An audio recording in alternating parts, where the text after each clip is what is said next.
శుభోదయం. ప్రభువైన యేసుక్రీస్తు నామములో వందనాలు తెలియజేస్తూ పరిశుద్ధమైన దేవుని గ్రంథములో నుండి ఇర్మియా గ్రంథము 39వ అధ్యాయము 18వ వచనం. నీవు నన్ను నమ్ముకొంటివి గనుక నిశ్చయముగా నేను నిన్ను తప్పించదును. ప్రార్థన చేసుకుందాం. పరిశుద్ధుడా, ప్రేమ కలిగిన తండ్రి, వందనాలు స్తోత్రాలు చెల్లిస్తూ వాక్యము ధ్యానిస్తుండగా మిషన్ మాతో ఉంచి నడిపించమని యేసే నామంలో ప్రార్థించడానికి వేడుకొనిచున్నాము తండ్రి. ఆమేన్.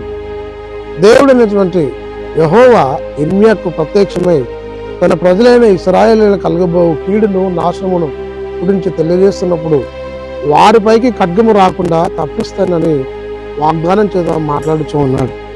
నిజమే, దేవుణ్ణి నమ్ముకొనడం వలన అనేక ఆపదలు కష్టాలు కలిగినప్పుడు వాటి నుండి తప్పించి దేవుడై ఉన్నాడు.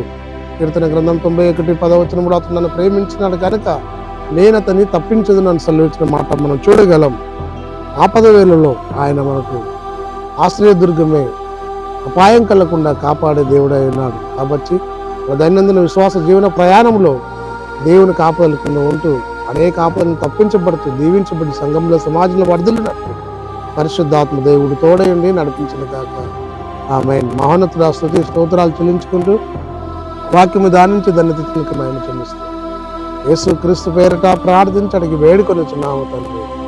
ఆమేన్. తండ్రి, కుమార పరిశుద్ధాత్మ త్రియేక దేవుడు సదాకాలం తోడయుండి దీవించి ఆశీర్వదించిన గాక. ఆమేన్.